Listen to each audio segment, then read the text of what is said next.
Mardi 21 octobre, à la rédaction de Télétoc, on se demande comment traiter le congrès du Parti socialiste. Il est finalement décidé de suivre un dirigeant du PS pour découvrir à travers ses yeux la préparation et le déroulement du congrès. Il nous faut un homme ou une femme suffisamment haut placé dans la hiérarchie du parti et en même temps suffisamment libre pour nous laisser le suivre pendant toute cette période. Notre choix se porte sur Jean-Luc Mélenchon, sénateur de l'Essonne, membre de la direction du PS et signataire de la motion C.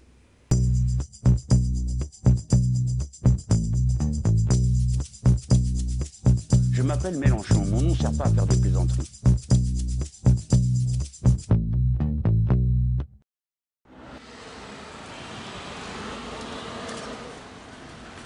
Lundi 27 octobre, nous avons rendez-vous au Sénat pour rencontrer M. Mélenchon et lui demander s'il accepte que nous le suivions pendant toute la période du congrès du Parti socialiste.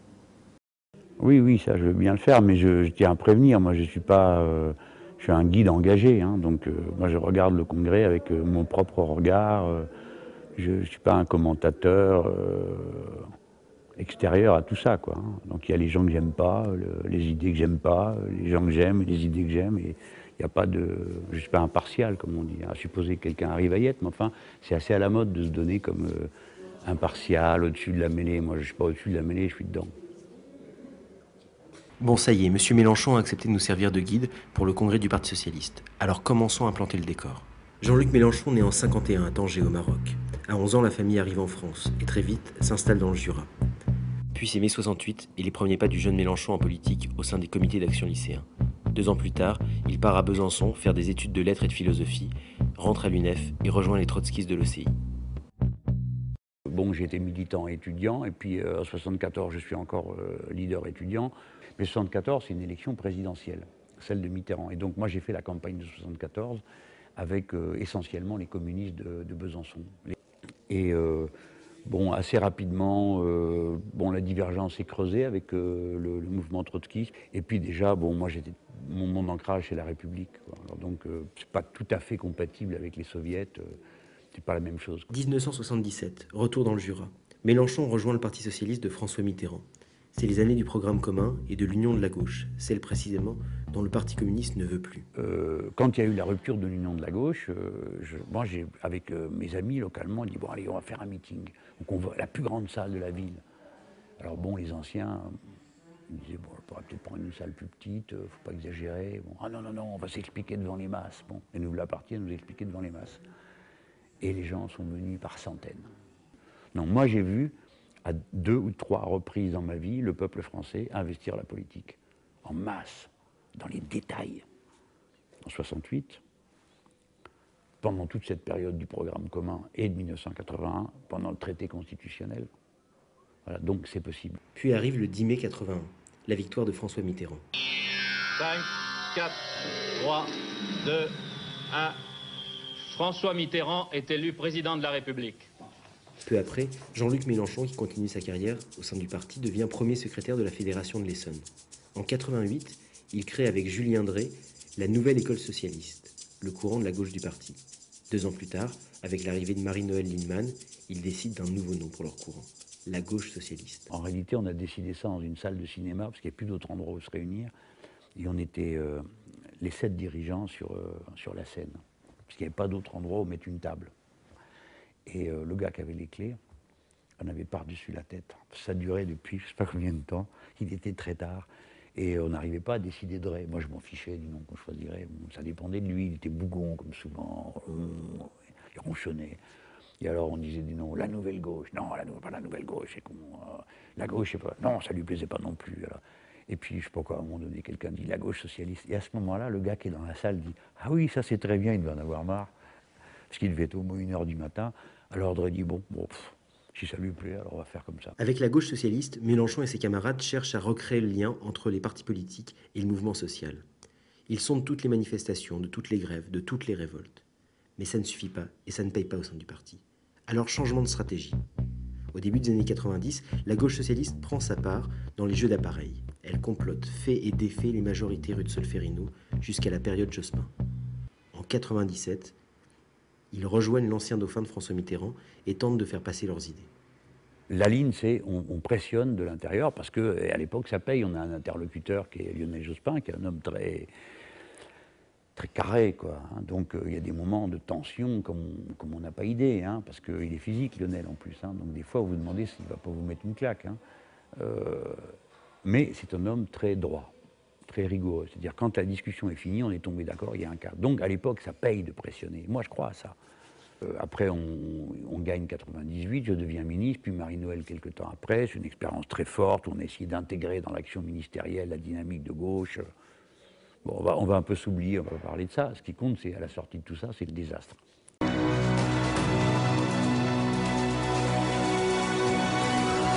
En tête, Jacques Chirac, 20% des voix. Énorme surprise, Jean-Marie Le Pen semble devoir être le second avec 17% des voix.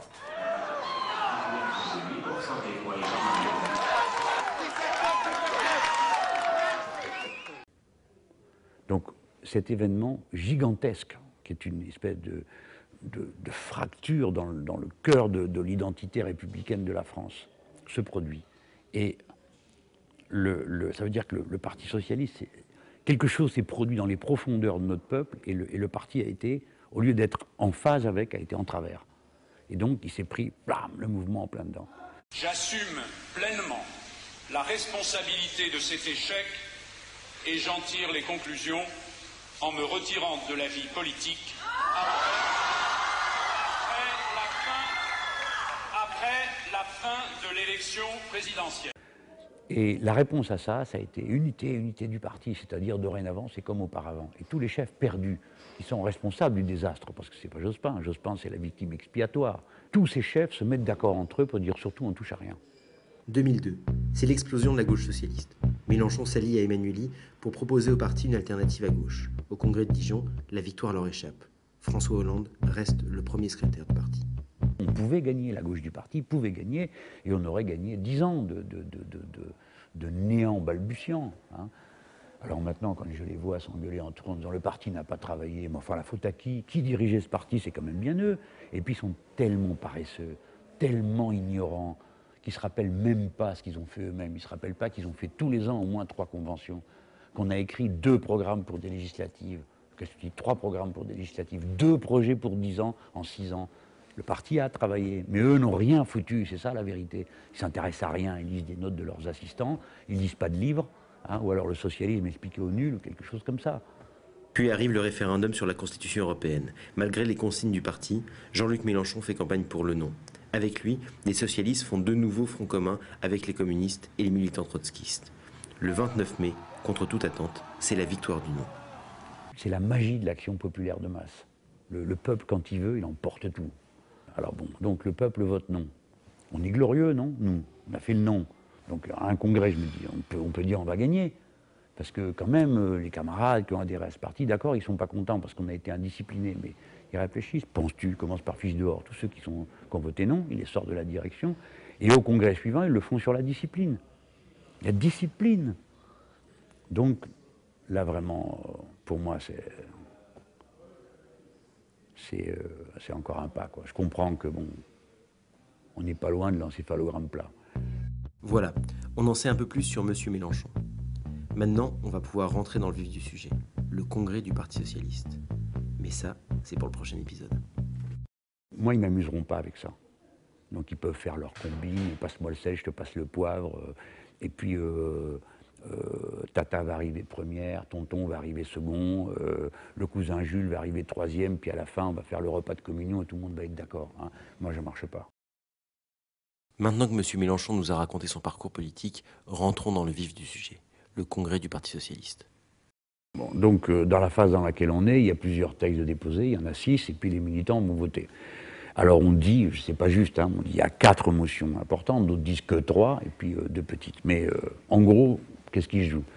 L'ancienne majorité, l'éternelle majorité de ce parti, les toujours reconduits, qui ont toujours raison parce qu'ils sont plus malins que tout le monde, se sont divisés en 3 morceaux. Et le 4e, c'est la motion de gauche. Pour la première fois, c'est un fait historique, la motion de gauche, tout le monde est dedans. Toute la gauche du parti est dedans, avec des légitimités tout à fait comparables. Dire Ségolène a été la candidate du parti, elle a une légitimité, en plus elle est pugnace, elle s'accroche, elle se bat, bon.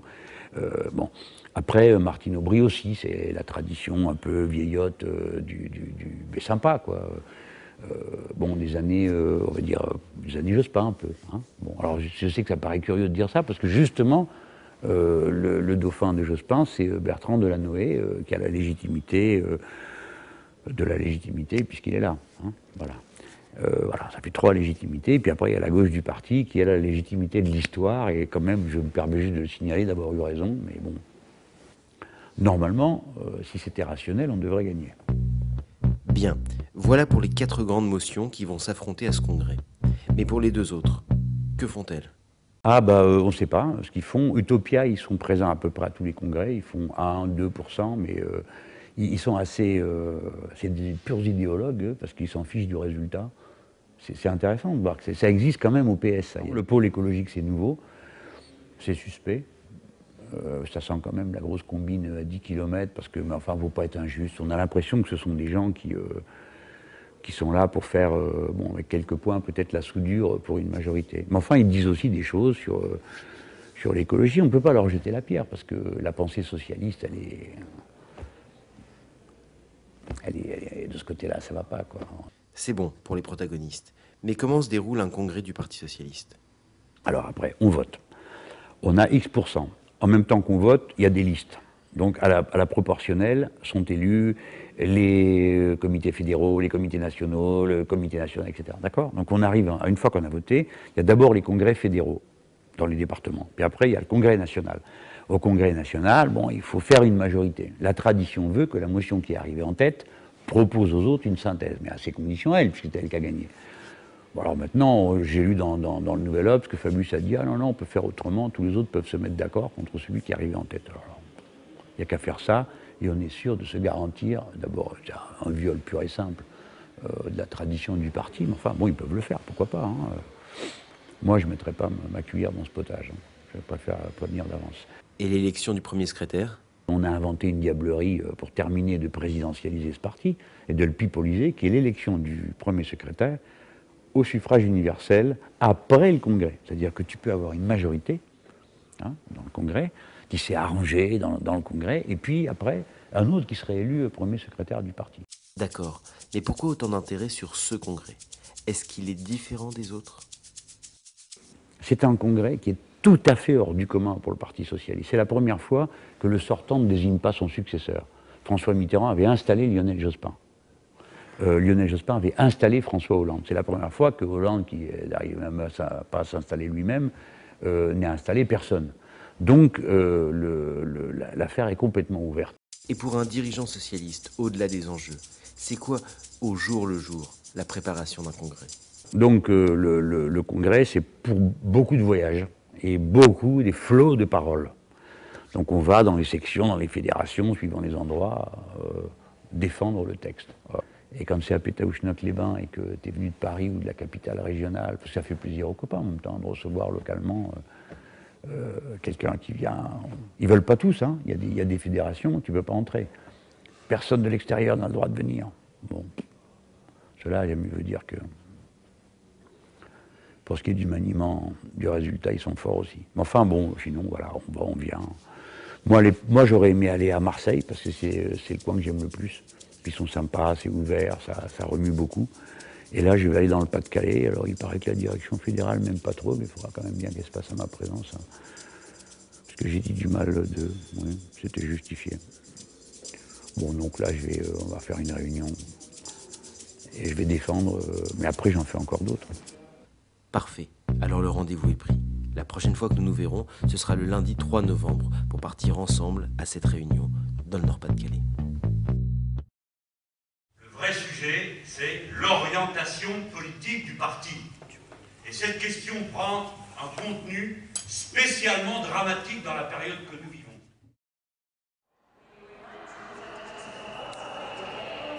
Lundi 3 novembre, 14h52. Nous nous rendons gare du Nord pour retrouver Monsieur Mélenchon qui part à une réunion de présentation des motions dans le Pas-de-Calais.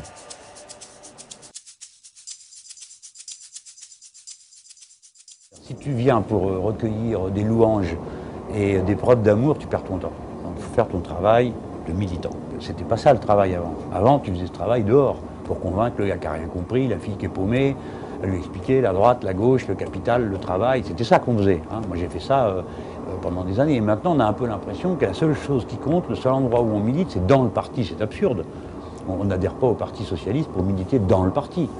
On adhère au Parti socialiste pour militer dans la société, avec les copains, avec les camarades, avec... En tout cas, moi, je vois ça comme ça.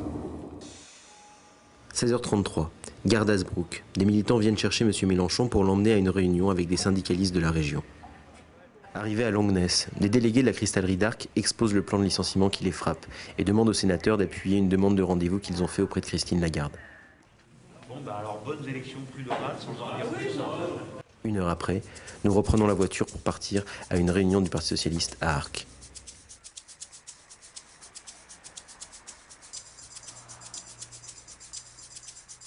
Il y a 4 motions qui seront donc défendues, présentées. Il y aura donc un temps de 15 minutes pour chacune des motions. Je commence mon propos avec toute la gravité que je veux mettre à ce que j'ai à dire. Le vrai sujet, c'est l'orientation politique du parti. Si on veut soigner l'économie de ce pays, il faut partager, mettre un bouclier social qui permette de protéger de la déferlante qui va passer de la sphère économique à la sphère sociale et à la sphère politique. Même si on a eu des disputes assez rudes entre nous sur la question, c'est au peuple qu'on doit des comptes. Je vous donne ces exemples pour vous dire qu'il faut tourner un beau coup la barre. Pas seulement dire on va faire à gauche. Vous savez, hein, alors ça me fatigue. Hein. Je vois des camarades qui étaient drôlement modérés, qui étaient des vrais blairistes il y a encore quelques mois, les blaropans guévaristes à cette heure-ci. Camarades, il n'y a qu'une motion qui vous dit sur ce sujet les choses aussi franchement.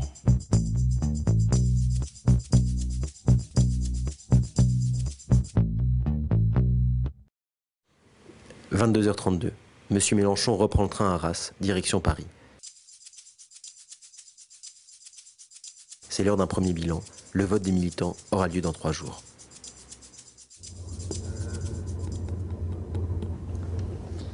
J'aimerais bien qu'ils prennent une décision nette. Comme ça, j'aurai devant moi un paysage clair et je pourrai faire ma mise au point.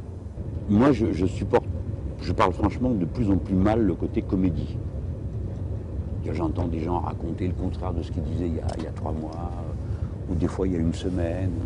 Puis après, je me dis, si moi-même je veux pas de cette comédie, alors je dois aussi me mettre mes comptes en ordre. Qu'est-ce que je fais, moi, si j'ai perdu encore une fois? Je fais comme si de rien n'était, je reviens. Je suis d'accord avec vous sur rien, mais je vais encore faire semblant pendant... Le résultat de jeudi, qu'est-ce qu'il va dire? S'il dit encore une fois la gauche du parti est au placard, ça veut dire qu'on ne changera rien, on ne bougera rien, on va recommencer, on va aux élections européennes, vive le traité de Lisbonne. C'est la première fois que je fais comme ça un congrès où j'ai l'impression d'aller à une mise au pied du mur de moi, pas des autres. C'est comme qui va d'habitude, tu dis on va discuter, et puis on va bien voir ce qu'on va voir. Mais là, je me dis, mais c'est moi qui vais voir ce que je vais devoir voir. Ça, c'est pour ça que c'est un congrès pas comme les autres pour moi. En plus du point de vue politique en général, on n'a jamais eu un truc pareil. Une crise majeure du capitalisme. Tout le monde sait que ça va mal tourner. Et nous, on est là en train de quoi faire, de jouer du violon, quoi. Voilà. C'est le rendez-vous.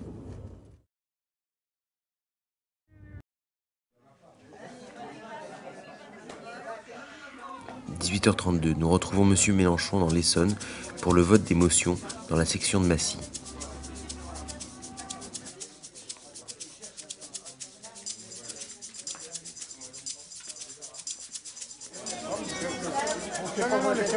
Eh, va faire la queue. Voilà, madame.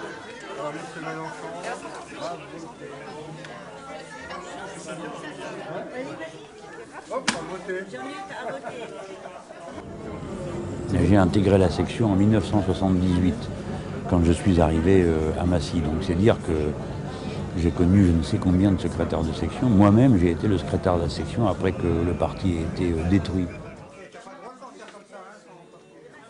Le parti lui-même est un élément de lien social.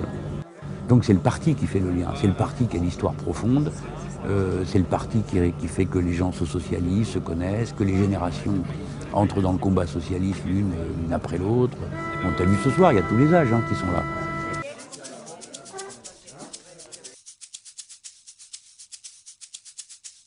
« 21h30. Nous nous rendons à son bureau du Sénat, où l'attendent des militants pour la centralisation des votes.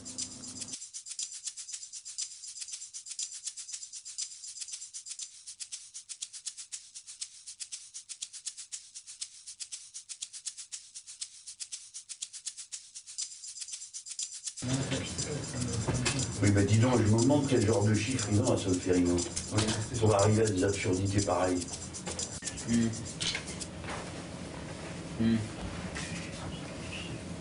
D'accord. Tu veux de l'aide, Laurent? Je coche, t'as pas les voix? Ah d'accord. Tu dis fait. Oui. Ouais. Où que tu l'as fait? Ah oui. Ouais. Elle arrive derrière. Ah, le Loiret, oui, d'accord. 16.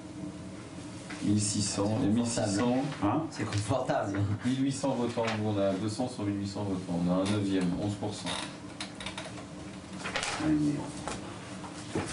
Tiens, là, Tu vois, tout le mal qu'ils se sont donné, Et alors? C'est grave, c'est... bah ça fait chier quoi, c'est tout, voilà. D'accord, il arrive devant, tu vois, c'est la de première 4 motion. voix et... Ah oui. 164 à Delanoë, 145 à Royal, 95 à Aubry, tu vois, et c'est les potes qui se tapent le cul toute l'année à faire les manifs et les machins. Tu vois, et les autres ils sont là, ils regardent, ils comptent les points. Minuit 25. Les résultats du congrès commencent à se préciser, et la motion de Ségolène Royal arrive en tête. Celle de Benoît Hamon est 4e. Alors, quel est... C'est vraiment, T'as des vraiment, pourcentages ou pas? Ah, mais on a l'état de trace là, Bon. non? Bah, écoute, Oui, c'est 6%. super. Ah, il y a les Bouches du Rhône. 6%, Super, voilà. super, voilà. On fait 6%. C'est ce qu'ils ont annoncé depuis... Et en plus, dont il n'est pas au centre de gravité. Mais qui est Aubry, elle fait quoi là-dedans? Bah, elle va être un peu derrière, mais elle va être 5 points devant Hamon, elle va être à 25%. Et nous on va être à combien? 18. Oui. Donc tu as 7 points d'écart. Non, on est donc exactement dans les purs qu'on avait estimés. Il n'y a pas de dit, je fais tentative. manie avec Aubry. Il n'y a pas de tentative de tout sur Ségolène. Bah voilà, mais tout sur Ségolène... Mais c'est ça, ça va être leur ligne, tout sauf Ségolène. Il y en a qui vont être tentés là. Oui, mais tout sur Ségolène, ça peut pas être... C'est pas une ligne politique, tout sauf Ségolène, elle a gagné, Tout elle n'a sur pas gagné Ségolène, ça par veut dire hasard. qu'on soutient Martine Aubry.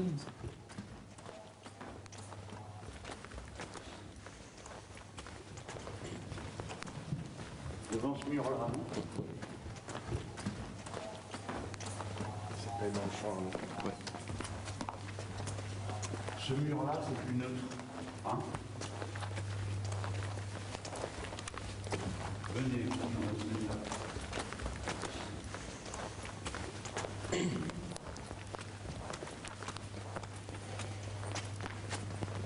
Je vais juste le poser.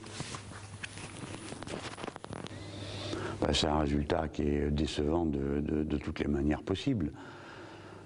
D'abord parce que pour la gauche du parti, je trouve que c'est pas cher payé compte tenu des efforts qu'on a fournis, de notre rassemblement, de l'énergie qu'on y a mis, du renouvellement, de la qualité de notre porte-parole Benoît Hamon.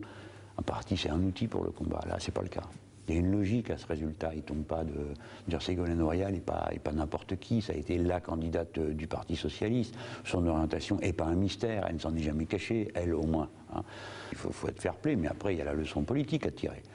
La leçon politique, c'est que, primo, l'ancienne majorité est restée majoritaire. Segundo, à l'intérieur de cette majorité, ce qui est devenu majoritaire, c'est l'orientation favorable à l'alliance avec le centre.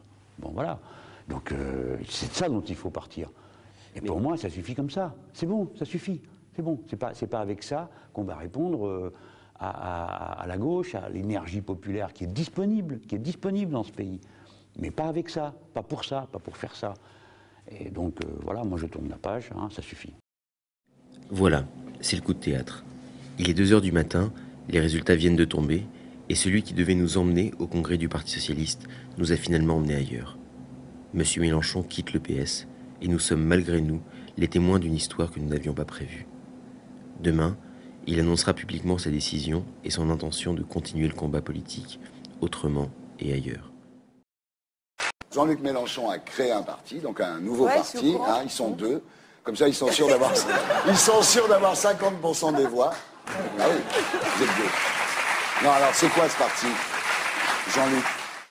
La démonstration est faite devant tous les malins qui ricanaient, les professeurs je sais tout qui m'ont expliqué sur tous les bords que nous n'étions que deux. Très vite, M. Mélenchon dévoile ses intentions.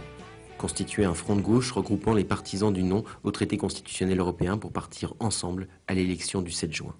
Moi, je viens du Parti socialiste, donc en dessous de 20%, on considère que c'est le début de la mort clinique. Hein. Donc, quand tu commences une campagne à 4%, là, tu te dis, il faut vider la mer avec ses mains. Et c'est ce qu'on a dit, oui, on va vider la mer avec nos mains. Bon. Et puis, c'est pas tout. Il y avait cette foutue campagne, c'est-à-dire cette non-campagne.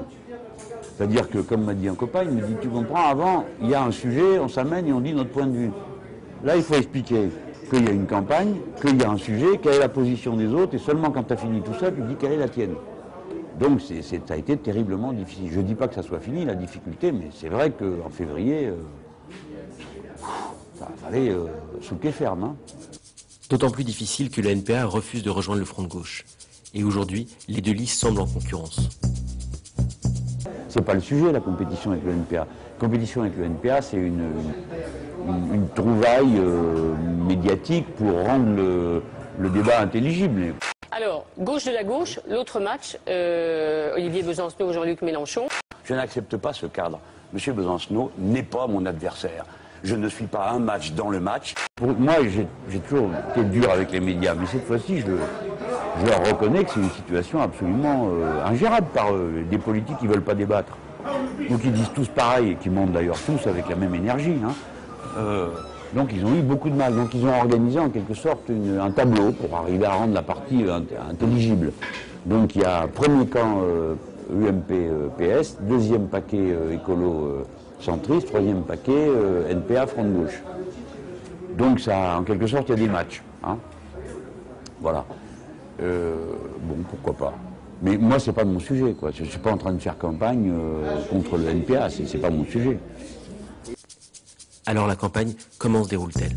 Et sur le terrain, qu'apprend-on des électeurs? À proximité, on découvre des problèmes généraux. La santé, l'éducation, mais il y a une chose qui est irremplaçable, c'est l'incarnation de ces problèmes. Ça cesse d'être le problème de la santé. C'est les infirmières de tel hôpital qui va fermer, de tel... Bon. Très vite aujourd'hui, compte tenu de la misère et du pouvoir d'achat qui s'appauvrit, on comprend très bien qu'il y a des difficultés à se mobiliser. Hein. C'est très simple, hein. C'est aussi simple que ça. Hein. Voilà. Vous avez bien voté, hein. Non, mais parce que d'habitude on dit que les gens font la grève par plaisir, que bon, il y a la culture de la grève, etc. Voilà ce que ça coûte à ces braves gens de défendre le service public. Ça leur coûte à eux personnellement 150 € dans la journée. Voilà, hein. C'est-à-dire un thème qui était abstrait devient tout d'un coup un thème physique. Tu vois les mains des gens qui ont souffert. On atteint un niveau de réalité plus intense, plus profond que ce qu'on peut... Et ça donne une force après pour faire campagne, pour lutter, extraordinaire. Extraordinaire, voilà. Mais même quand les sondages le donnent bas, le Front de gauche fait partout plein ses meetings. Toutes les réunions ont été d'entrée de jeu très nombreuses. On a tout de suite été dans des grands nombres. Bon, ma campagne de lancement, on était à Carmont, on était 700. Et après, les meetings suivants, on s'est dit, oh là là, mais qu'est-ce qui se passe, quoi? 400 à Castel-Sarrazin, bon, c'est pas l'habitude à Castel-Sarrazin qu'il y ait 400 personnes. Après, on va à Figeac, 500. Personne n'a fait autant de monde que nous dans des salles de toute la campagne. D'ailleurs, ça a commencé fort. Au Zénith, on était 6300. Puis les gens, c'est pas seulement qu'il y a de l'enthousiasme, c'est que les gens ont envie de s'enthousiasmer. Hein. Donc, tu vois, quand tu commences à monter la voie, t'as des gens qui crient « Ouais,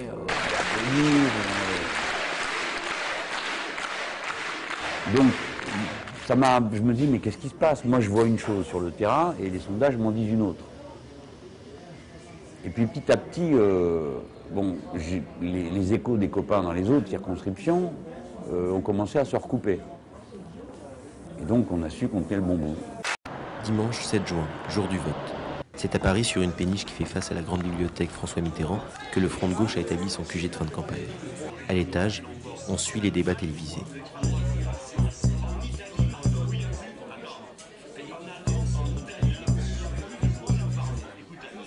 console, on collecte les résultats et on recolle les voix. C'est pas d'accord.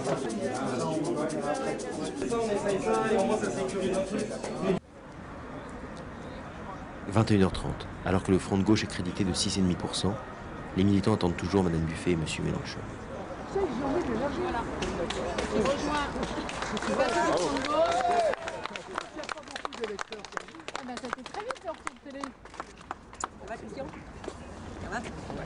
Quand Luc arrive, je dis pas loin. Il y a des caméras partout, voilà. Voilà. C'est un début, c'est quelque chose. Un beau début. Voilà, on a tout rassemblé la chose. D'accord.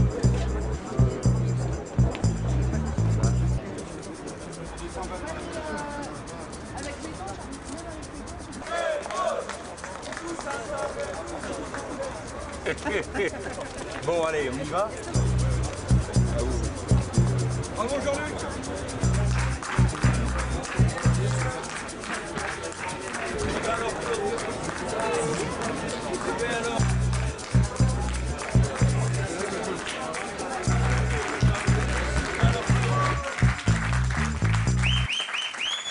Moi, il me faut encore quelques éléments pour pouvoir apprécier totalement la situation.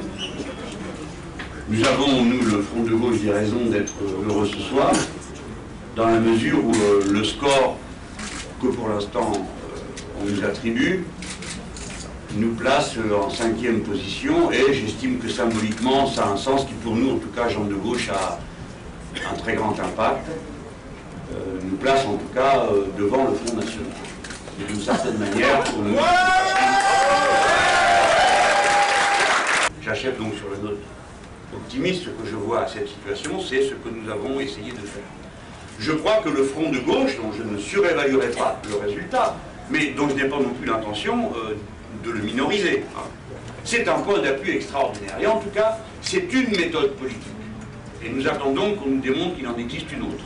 Cette méthode, ça consiste à rassembler, à marier identité et unité, et en même temps à tenir fièrement, clairement, la position de rupture avec le capitalisme et avec les formations du libéralisme. Je suis certain que quelque chose commence dans notre pays. En tout cas, nous nous sentons capables de cette opiniâtreté, de cette inépuisable patience qui permet, comme vous le savez tous, au bout du compte, fût-ce à la cuillère, de vider les montagnes.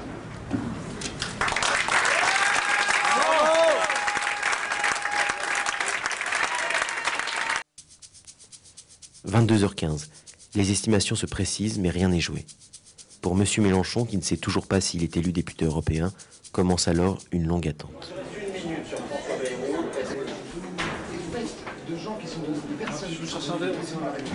Ben moi je sais pas du tout, alors je vais te dire, je sais pas où on en est. Ouais, c'est ce qu'il raconte, mais ça personne n'est sûr. Hein. Tu sais, la...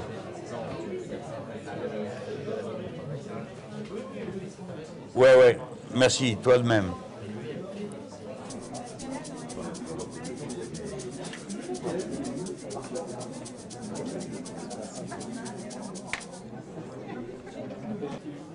Tu crois, toi? Mais là, on me dit qu'on est à 8, déjà, c'est quand même bien, non, comme score, non? C'est compliqué, hein, d'abord, de connaître le résultat. Moi, je découvre ça. Bon, peut-être que pour un parti qui est à 20 ou à 25, c'est facile, mais quand nous, notre existence politique se joue, on voit bien, c'est pas pareil d'être à 4 ou être à 7. 7, bon, ça y est, on a gagné notre ticket d'entrée pour la haute mer. Ça aurait été 4, c'était pas pareil, hein. Voilà.